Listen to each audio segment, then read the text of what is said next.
सनातन आस्था के महापर्व महाकुंभ के सबसे प्रमुख पर्व मौनी अमावस्या का अमृत स्नान 29 जनवरी बुधवार को होगा। ज्योतिष शास्त्रियों की काल गणना के अनुसार इस वर्ष मौनी अमावस्या की तिथि पर 144 वर्षों बाद अद्भुत त्रिवेणी योग बन रहा है। ज्योतिष शास्त्रियों का कहना है कि ये योग समुद्र मंथन के योग के समान है। इस योग में पवित्र त्रिवेणी में स्नान करने से सहस्त्र वाजपेय यज्ञ और 100 अश्वमेध यज्ञ के समान पुण्य प्राप्त होता है। ज्योतिष शास्त्रियों के अनुसार यह समुद्र मंथन तुल्य योग मंगलवार अपराह्न 2:35 से लेकर 8 फरवरी प्रातः 7:25 तक रहेगा। इस योग में स्नान करने पर अमृत स्नान का पुण्य प्राप्त होगा। शास्त्रों और पुराणों में वर्णन है कि महाकुंभ में मौनी अमावस्या तिथि पर पवित्र संगम में स्नान करना मोक्षदायक माना गया है।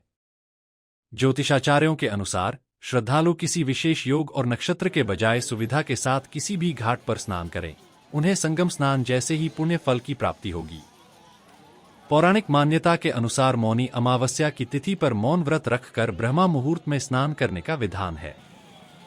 पंचांग की गणना के अनुसार माघ मास की अमावस्या तिथि 28 जनवरी को सायंकाल 7:32 से शुरू होकर 29 जनवरी को शाम 6:05 तक रहेगी।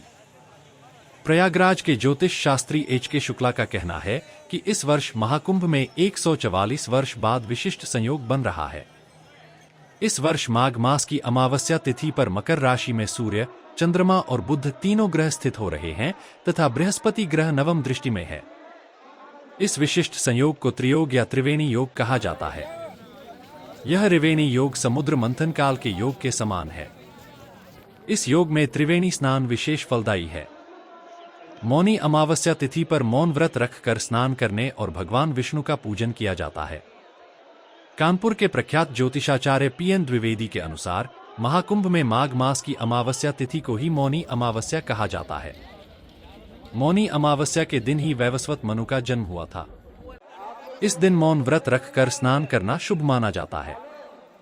मौनी अमावस्या पर स्नान का उत्तम मुहूर्त ब्रह्मा मुहूर्त में होता है, लेकिन पूरे दिन ही मौनी अमावस्या तिथि का स्नान करना शुभ माना गया है। उद्या तिथि होने कारण पूरे दिन ही अमावस्या का स्नान होगा। संभव हो तो इस दिन मौन व्रत रखकर संगम स्नान करना चाहिए, विशेष पुण्य फल की प्राप्ति होती है। जो लोग त्रिवेणी संगम में स्नान नहीं कर पा रहे हैं, वो संगम या गंगाजल को पानी में मिलाकर स्नान करें, उससे उन्हें संगम स्नान का ही फल प्राप्त होगा।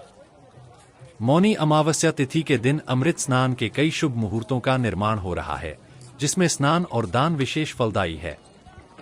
इसमें ब्रह्मा मुहूर्त से लेकर अमृत चौगड़िया मुहूर्त और शुभ चौगड़िया मुहूर्त भी है। साथ ही मौनी अमावस्या पर उत्तराषाढ़ा नक्षत्र के बाद श्रवण नक्षत्र लग रहा है।